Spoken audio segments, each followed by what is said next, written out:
지필평가 방식 먼저 말씀드릴게요. 지필평가는요. 이게 파일이 이제 건너면서 제가 이제 좀 정했던 것들 방식이 좀 달라졌네요. 자, 어쨌든 교과서 있고요. 모의고사 듣기와 모의고사 듣기 2학년은 모의고사 듣기 파트 나눠지고 모의고사 독해 파트 나눠진다. 근데 1학년은요. 듣기, 부교재, 단어장, 외부지문은 없고요. 모의고사도 독해도 없습니다. 요게 핵심적인 내용이긴 한데 보세요. 한과예요. 한과 분량이 중학교 학생들이 어떻게 감을 잡을지 모르겠지만 거의 중등 교과서의 3과 정도 분량이에요. 한과예요. 지문이 본문이 1, 2, 한 5번, 6번까지 나오거든요. 그러니까 보통 중학교 보면 이렇게 한 페이지 하면 끝나죠. 한 페이지 많이 나오면 뒷장 조금 넘어가죠. 그게 한 2개 정도, 2개, 예, 한 3개가 2개 반 정도 생각하시면 돼요. 중학교 과로는. 그래서 한 과가 그 정도다라고 보시면 되고, 근데 참 문항수가 작지 않아요? 이건 아까 진도 운영표를 보시면 아십니다. 자, 보세요. 자, 세문항이고요, 한문항이고요. 그래서 한 11% 정도 차지하고 있어요. 전체 100점에서.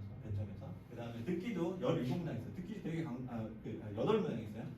근데 듣기 같은 경우는 변형 문제의 카테고리가 워낙 좁기 때문에 그냥 지문 분석하듯이 보는 거예요. 이거 범위준 듣기 시험을 준비하는 내신으로 준비하는 과정은요. 듣기 훈련을 하는 게 아니라 이거는 지금 하는 거예요. 듣기 훈련은요. 귀 트이고 귀가 트여서 그 유형과 귀가 트이는 연습은 지금 하는 거고 내신에서의 듣기는 분석하는 거예요. 내가 어떤 내용이 스타트가 될 때 내용이 머릿속에 그려지고 들어야 돼요. 그러니까 그 상황 말씀드리는 거고요. 그래서 22년 3월, 23년 3월이니까 지문이 듣기가 한 모의고사당 몇 문제죠?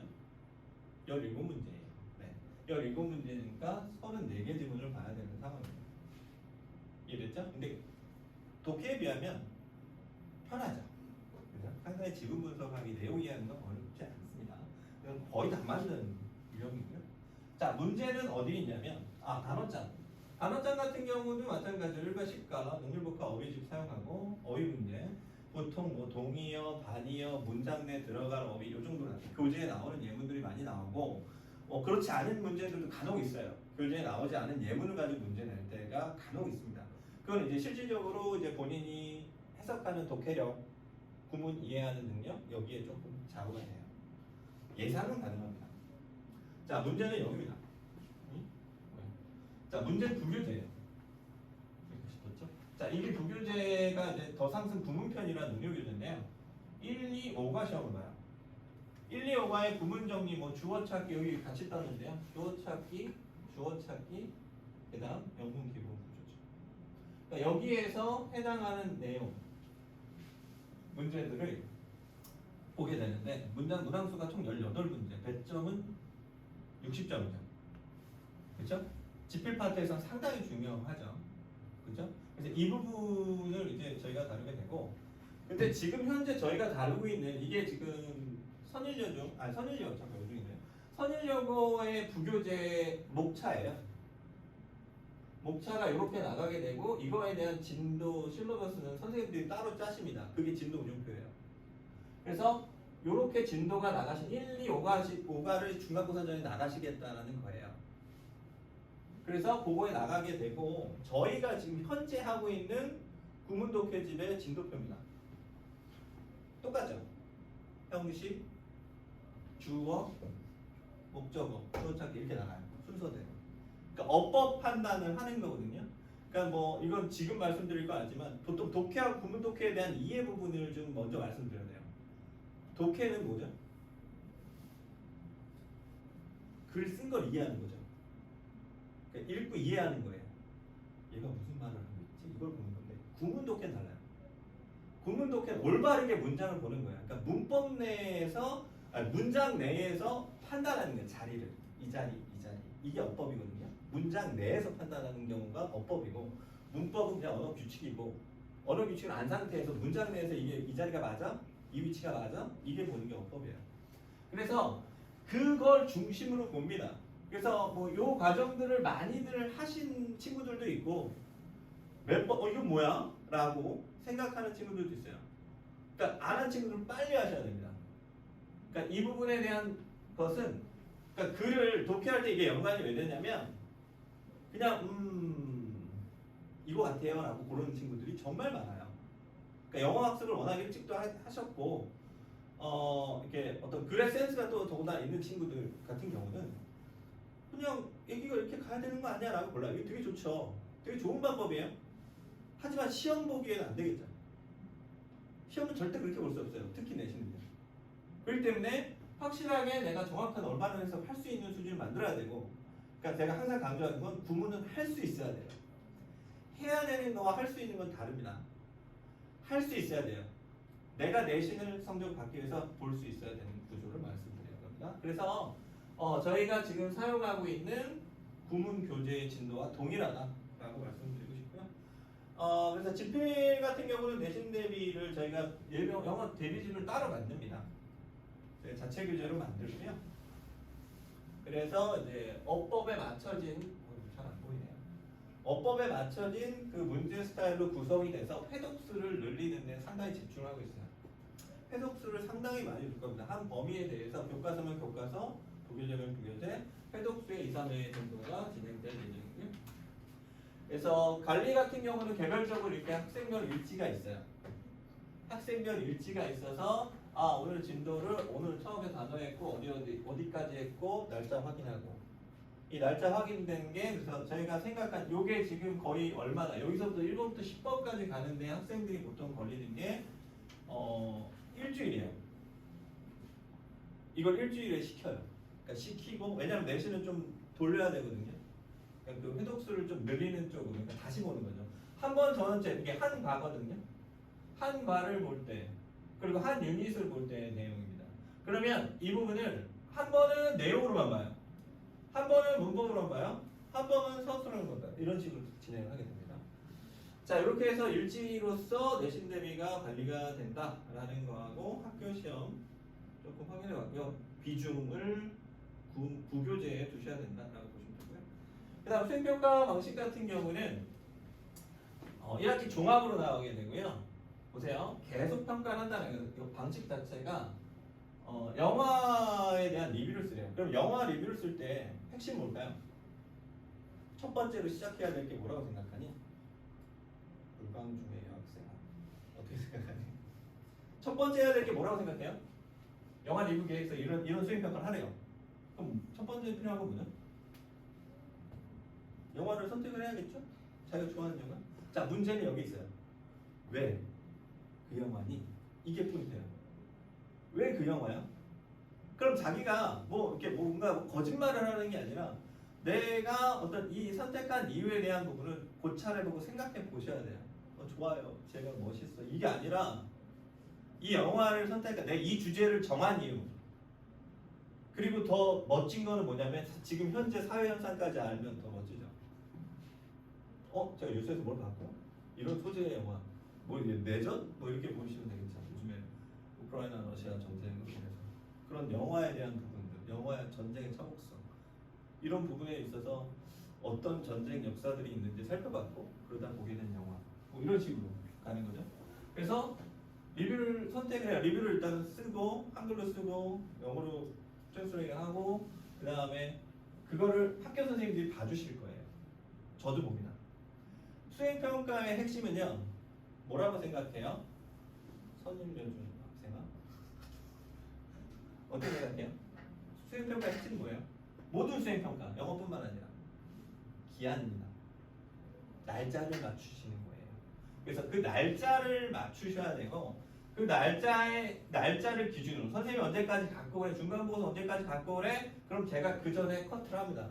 그럼 너 이때까지 써? 그럼 나한테 첨삭 받아라고 얘기합니다. 첨삭 1차 첨삭 받고 선생님한테 제출해서 잘 썼는데 이 표현은 어떻게 선생님한테 그래도 물어봐야 돼요. 이거 물어봐 제가 얘기해줘요. 그래서 그거까지 얘기하셔서 선생님한테 첨삭 받고 선생님은 이걸로 할까요? 하고 정리가 돼서 최종 보고서를 제출하게 됩니다. 근데 문제는 이거를 쓰셔야 돼요. 암기를 하셔서 쓰셔야 됩니다. 그래서 문법적 오류가 없는 글을 가져다 암기를 해서 쓰실 수 있도록 암기를 해서 쓰셔야 돼요. 자, 그리고 나서 이게 여기서만 끝나는 게 아니라 쓰기만 끝나는 게 아니라 말하기, 스피킹 테스트까지 합니다. 그렇게가 한 세트예요. 보통 수행평가는. 요 과정이 그래서 20점입니다. 그런데 여기에 이제 스토리가 있는 거죠. 왜 선택을 했고 그거에 대한 어떻게 본인의 생각이 들어갔고 여기까지만 나오셔도 돼요. 다음에는 무엇을 했니? 까지 나오는 거거든요. 그거 언제예요? 2학년. 그렇게 생각하시죠. 1학년에 진행되는 모든 수행평가는 내가 무엇을 했어? 이게 고민이어서 이 생각이 나한테 아주 많이 들어서 무엇을 했어? 까지 오시면 돼요. 그렇게 이해하시고요. 그 다음 개별평가 나온 얘기는 리뷰 활동지 뭐 등등의 것들을 만드는 거예요. 발표하는 거. 요 말하기 평가 발표하기 있고요. 단어장 정리해서 내가 영작한 글에 대한 단어장 정리해서 포트폴리오 같이 내시는 겁니다. 그 다음 세 번째는 아까 말씀드린 진도 운영 계획이에요. 보통 그래서 이 과목별로 다 있습니다. 과목별로 다 있고 아까 말씀드린 학교 알림이 사이트예요. 제가 오늘 두 개를 말씀드릴 건데 학부모님들한테 첫 번째는 학교 알림이 사이트를 꼭 활용하세요. 들어보셨죠? 학교 알림이 사이트. 학교 성인 여고 치면요 다 나옵니다. 정말 다 나와요. 학교 모든 정보가 다 공시하게 돼 있어요. 그래서 아까 말씀드린 4월과 9월에 공시하고요. 좀 유심히 보셔야 될 건 지금 제가 여기 띄워놓은 그런 화면들. 예를 들어 진도 운영 계획이라든지 시험 범위 알 수 있죠. 그 다음에 평가 방식, 수행평가 알 수 있죠. 어떤 과목들은 어떤 수행평가 이번 학기에 봅니다라고 나와 있어요. 2학기 때 뭐 보고 1학기 때 뭐, 1학기 때 뭐 볼 거예요. 중간 때 뭐 보고 기말 때 뭐 볼 거예요. 다 나와 있어요. 그래서 아까 말씀드린 1주차부터 6주차 정도의 진도가 시험 범위 포함됩니다. 7주, 많이 나가면 7주 정도. 그래서 이 상관은 교과서 시험 범위입니다. 이해되시죠? 자, 그렇게 진도 범위가 나간다는 겁니다. 자, 그 다음 세 번째 2022학년도 선의용어 학업 성취입니다. 자, 제가 주목하는 부분은 뭐 숫자가 되게 많은데요. 일단 기본 용어에 대한 부분 평균은 평균 요 정도예요. 평균 낮은 편 아니에요. 일반계 고등학교 치고 낮은 편 아니고요. 괜찮고요. 편차도 10%는 아주 양호합니다. 일반계 고등학교에서 편차가 10% 10단위 10자리로 왔다라는 것은 고무적인 상황이에요. 나쁜 상황이 아닙니다. 자, 그래서 제가 주목하는 숫자는 요겁니다. A, B의 위치가 빽빽하죠. A, B 공부하는 친구들이 나름 그러니까 이 친구들은요. 근데 그렇다고 평균이 되게 높은 것도 아니고 편차 아주 좁은 것도 아닌데 A, B, C가 되게 팽팽해요. 이건 뭐냐면 되게 열심히 하는 친구들은 많이 있어요. 시험이 조금 어려울 수도 있다는 얘기입니다. 자, 마지막 결론입니다. 자, 결론은요. 선일고 여고만의 유형은 존재합니다. 그래서 확실하게 업버버이에 특화된 학교다라는 거. 그래서 초반에 이 부분을 그러니까 업버버이가 또 반대로 이렇게 생각하세요. 선생님들이 지문 변형을 할 때요. 제일 쉬운 게 업버 문제예요. 업버 문제가 제일 편해요. 업버과 어휘 가장 정확하고요. 그렇기 때문에 딱 기준을 잡아놓고 자기가 보는 방식의 눈 아까 얘기했던 대로 볼 수 있는 눈이 생기면 생각보다 쉽습니다. 생각하는 것보다 쉬워요. 물론 이게 쉽다라는 게 자기가 어법 지식이 어느 정도 베이스가 있느냐에 따라 차이는 분명히 있습니다. 그럼 그 학생들마다 필요한 부분을 제시해 주는 거예요. 대신 이제 우리는 뭐 중3 때 많이 들어봤던 말이겠지만 너에겐 시간이 있어. 지금 준비하면 돼. 라는 얘기를 하죠. 근데 지금은 됐어요. 본인이 당사자가 됐고 훨씬 더 많은 반대죠. 시간은 많이 줄었지만 이제 자기의 의지는 더 커졌죠. 이제 할 수 있는 더 역량을 쏟아부으셔야 돼요. 그래서 선일만 여고만의 특징은 여고의 상당히 한 60% 정도를 차지하기 때문에 그러니까 부교재 문제가 거의 어법이라고 보시면 돼요. 그 정도 수준이에요. 엄청 많죠. 그리고 이제 저희 학원을 선택해야 하는 이유 중에 하나가 이제 누적 데이터입니다. 시험의 결과물들, 시험지에 대한 분석 이런 것들이 가장 많다. 그 다음에 두 번째는 저희가 이제 요 체계적 단계별 학습법이라고 했는데 제가 문법을 가르치는 방식이 이거예요. 기본 구조. 결국 문법은요 딱 두 개예요. 한 문장이냐 두 문장이냐. 이거밖에 없거든요. 한 문장에서 다룰 거는 동사예요. 동사 이야기. 두 번째는 준동사 이야기예요. 두 문장에서 연결 구조는 뭐예요? 접속사와 관계사예요. 이 틀로만 보는 거예요. 이래야지 아까 문장 내에서 판단한다고 했잖아요. 문장 내에서 판단하는 기준은 끝나는 겁니다. 그래서 그게 보고 반복 연습을 하시는 거예요. 그래서 기본 구조, 연결 구조라는 일관성을 이어지는 구문 체화학습법이 있다라는 거고요. 그래야지만 또 이거에 플러스가 되는 게 모의고사 제가 진행하는 방식, 점수 70점이 나오는 방법, 80점이 나오는 방법대로 수업을 합니다. 너 시험 봤는데 몇 점 나왔어? 그럼 이것만 하자. 이 연습을 합니다. 그럼 너 이제 80점 넘어가야 돼? 그럼 어떤 걸 추가로 합니다. 문항 번호도 있어요. 그러니까 그렇게 정의해서 수업을 해야 됩니다. 왜냐하면 이거에 체화되지가 않으면 다음은 못 넘어갑니다. 운 좋게 맞아도 그건 자기 성적이 아니에요. 모이니까. 이해되셨나요? 자, 그다음 후문 체화학습은요. 올바른 해석법. 지금 1학년들은요. 해석을 위주로 더 봅니다. 올바르게 끊어읽고 구문을 보는 방식은 해석 때문에 올바르게 해석하기 위해서 보는 거고요. 어법 판단은 30%. 어법 판단까지 되는 거는 추후에. 해석이 먼저, 어법 판단은 30%. 다시 한번 강조하는 건 선일yo는 무조건 수시로